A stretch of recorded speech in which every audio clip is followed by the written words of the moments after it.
Hello friends, I'm just taking a 30-minute break right now. I just wanted to make this short video. There's been a lot of talk over recent weeks and people don't know what to make of it, but they keep wondering why Donald Trump keeps saying the election is rigged. I'll tell you why. The Clintons have a long history of just doing everything dirty that they can think of. Back in 1990 in Arkansas, back when Wild Bill Clinton was still governor, there was a feller who was with the very, very, very far right named Ralph Forbes, and he was running for lieutenant governor back in 1990. In the primaries, he polled strong, very strong, in several counties in Arkansas. When the day came for the main vote, all of a sudden, all of the counties that Ralph Forbes polled strong in Arkansas were closed, and nobody was allowed to vote. Election rigging? Oh yeah. The Clintons have a long history of it.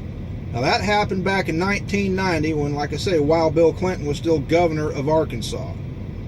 Wherever their opponent polled strong in, they closed the polls. So when Donald Trump says he believes the election is rigged, the guy knows what he's talking about because the Clintons have done it before. Now it looks like, hey, before it was just a little state of Arkansas. Now it's the United States. And we've all been watching how the Clinton machine has been just digging into the bottom of the septic tank, pulling out all the straws, trying to just sling mud and sling dirt instead of getting down to the real issues that the American people want discussed. Just like, why? Why what? I'll tell you what. If I was Mr. Trump, one thing I would say is, we keep talking about jobs. Everyone running for office talks about jobs. Well, how about this? How about getting together with all of these companies born in America? Some have been here for 150 years. Shut down, go to Mexico. Shut down, go to China.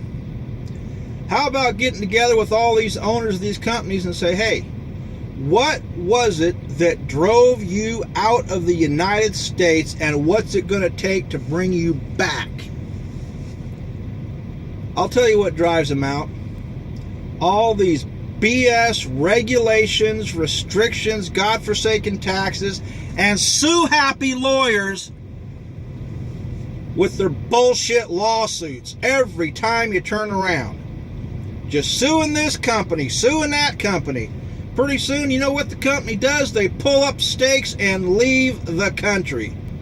Okay, you just put another company out of business, or they took their business somewhere else. 700, 800, 1,500 people, 4,000 people now out of a job. You happy now?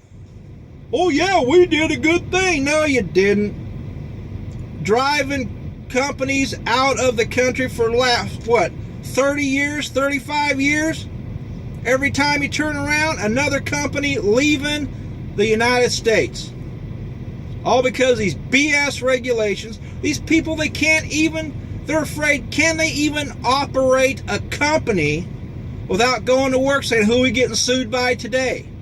What kind of bullshit we got to put up with today? More BS regulations and stuff where you can't even operate a damn business without being fined some load of crap.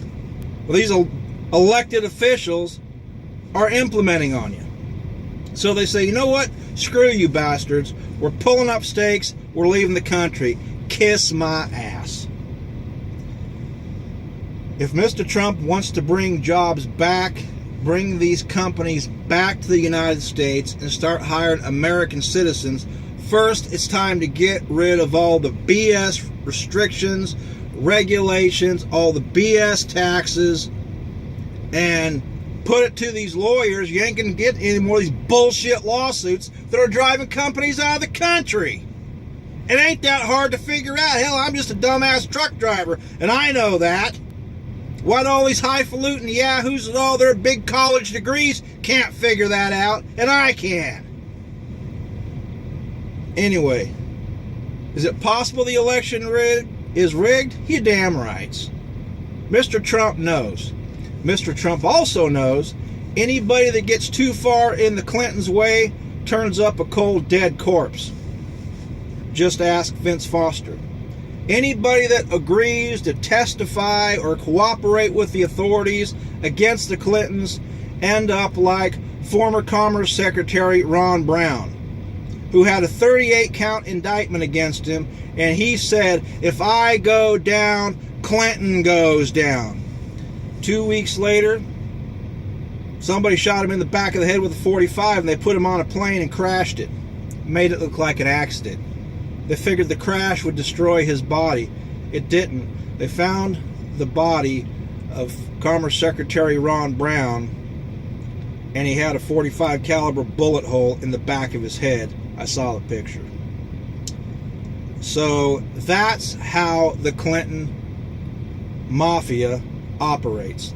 They are dirty as dirty gets. But anyway, I don't want to go too long with this video, but I just wanted to put this all out there. The Clintons have a long history of being dirty. Everybody knows it. Even they know it, and that's why Hillary is always smirking at the camera. And they just can't find enough BS to make up about Mr. Trump. Anyway, I'll talk to you later. Bye.